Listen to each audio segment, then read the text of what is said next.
Hello everyone, welcome to my channel Entertaining Woods, World of Entertainment. 1973 में अमिताभ बच्चन की एक film आई थी, बंधे हाथ। ये एक बहुत ही अच्छे टॉपिक पर बनाई हुई फिल्म थी। आज मैं उसी फिल्म का रिव्यू करने जा रहा हूँ, जो कल मैंने एक बार फिर से देखी है। पहले ही मैंने 2-3 बार देखी थी, तो कल फिर से देखी है मैंने फिल्म। तो मैंने सोचा आज मैं इसका रिव्यू आप लोगों के साथ शेयर करूँ। ये फिल्म स्टोरी है अमिताभ बच्चन के बारे में, जो कि एक चोर है। वो मदनपुरी के साथ मिलकर चोरियां करते हैं और वो ये धंधे को छोड़ना चाहते हैं। एक दिन चोरी के टाइम पे वो भागते भागते एक स्टेज शो चल रहा होता है, तो वहाँ घुस जाते हैं, वहाँ पे पुलिस से बचते बचते। और वहाँ पे उसे पता चलता है कि लोग किसी दीपक नाम के राइटर का वेट कर रहे हैं। तो ये मुमताज़ के रूम में छुप जाते हैं अमिताभ। तो जब बाहर निकलते तो अचानक इन्हें देख लेते लोग, पूछते भाई तुम कौन हो। तो ये अपने आप को एज राइटर दीपक पेश कर देते हैं। तो उसी समय एक चिट्ठी भी आती है। वो कहते हैं कि भाई आप तो आने वाले नहीं थे, फिर कैसे आ गया आज आप? आपने कहा था, आपका मैसेज आया था कि आप आज नहीं आएंगे, आप बाद में आएंगे। तो नहीं, मैंने सोचा चलो आपसे आके मिल लेता हूँ। तो उसी समय दीपक की चिट्ठी आती है, जब दीपक वहाँ उनके साथ बैठ के बात कर रहे होते हैं। तो जो ये अमिताभ दीपक नहीं है, ये शामू है। तो उसमें ये चिट्ठी ले लेते, उसमें लिखा था कि मैं नहीं आ पाऊँगा, मेरी तबीयत ठीक नहीं है, इसलिए मैं नहीं आ पाऊँगा। तो फिर कहते हैं कि हाँ, मेरी तबीयत वाकई ठीक नहीं थी, लेकिन मैंने सोचा कि आप लोगों ने बुलाया तो आपसे आके एक बार मिल लूँ। और फिर वो चले जाते हैं। तो एक दिन सोचते हैं कि चलो मैं जाके उस चिट्ठी पे एड्रेस लिखा था दीपक का, पूना का एड्रेस था। इसी दौरान मदनपुरी जो हैं वो हॉस्पिटल में भर्ती हैं, क्योंकि उनका पाँव टूट गया था। तो वो अमिताभ को बोलते हैं कि एक और चोरी करते हैं, कि हॉस्पिटल के ही ऑफिस में पैसा बहुत रखा हुआ है। वो कहते हैं कि कल सबकी तनख्वाह मिलनी है, तो बहुत पैसा यहाँ पे है, आज रात को चोरी करते हैं। मैं तो यहाँ पे हूँ, किसी को पता नहीं चलेगा, तुम पैसे लेके भाग जाना। But Amitabh doesn't want to do that. लेकिन मदनपुरी ये चोरी करने की कोशिश करते हैं और ऊपर से नीचे गिर के मर जाते हैं। और ये अमिताभ के लिए मौका होता है टू गेट रिड ऑफ बुरी आदतें। वो छोड़ना भी चाहता था, वैसे भी जब वो मुमताज़ को देखते हैं तो he falls in love with her, और छोड़ना चाहते हैं और एक ईमानदारी की ज़िंदगी जीना चाहते हैं।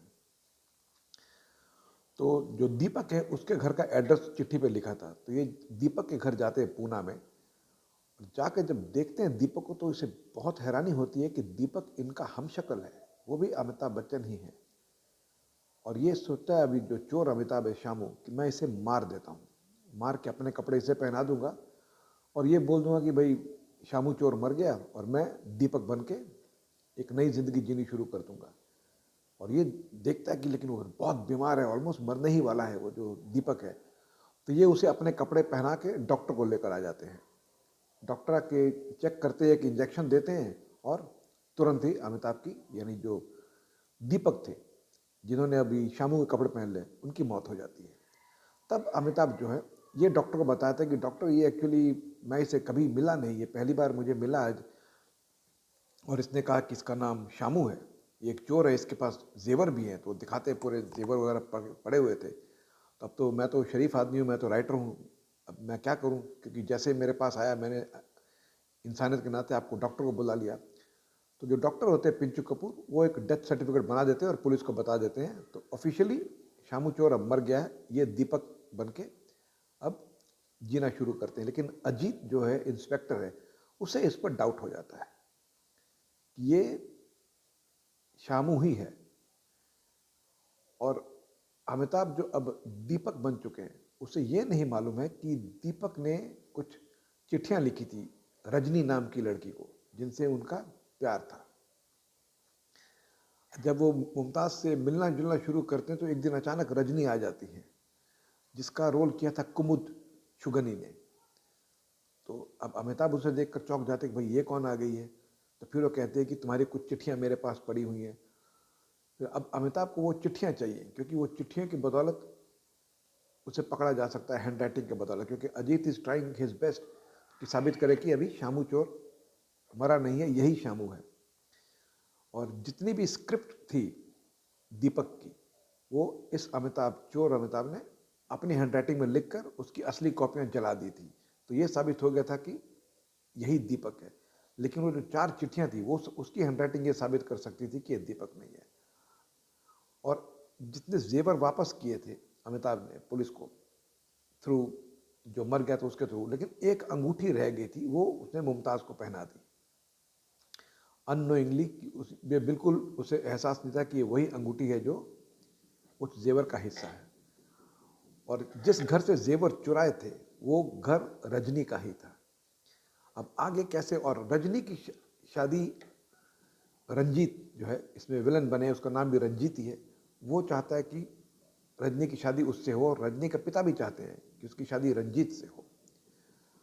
तो यहाँ किस तरह से गुत्थी सुलझती है। मुमताज को कन्फ्यूजन हो जाता है कि अमिताभ डबल गेम खेल रहा है, वो इस लड़की से प्यार करता है पैसे के लिए और मुझे बेवकूफ़ बना रहा है।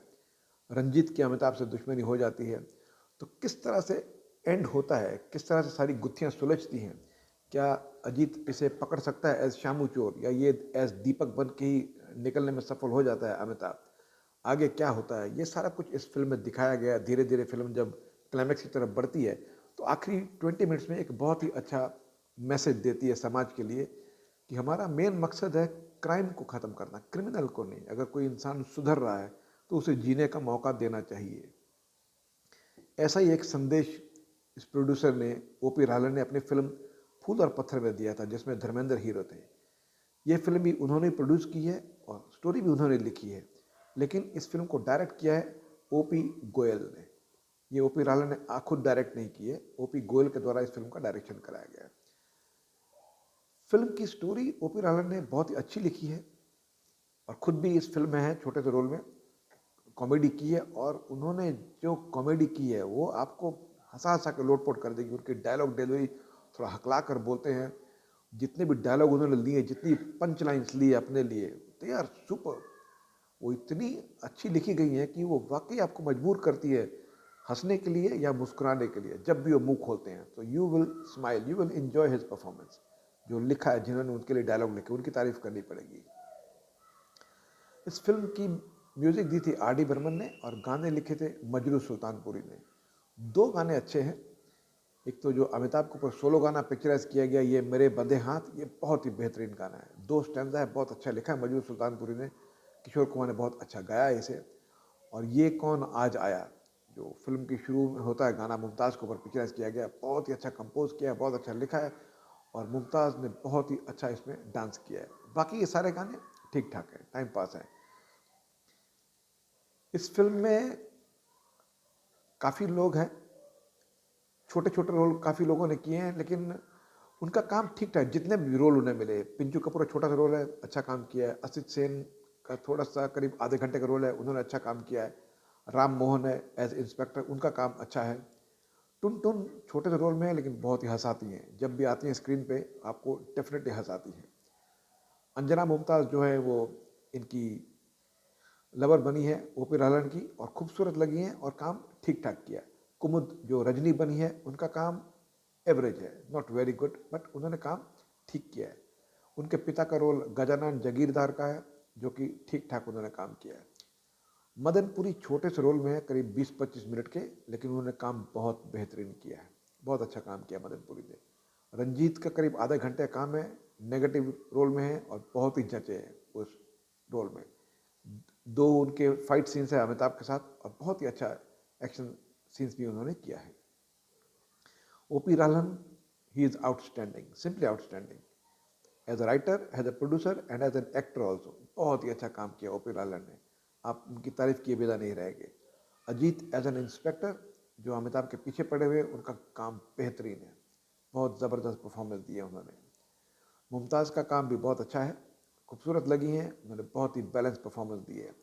और अमिताभ बच्चन जो डुअल कैरेक्टर निभाते हैं, शामू का भी और दीपक का भी, उनका काम बहुत अच्छा है।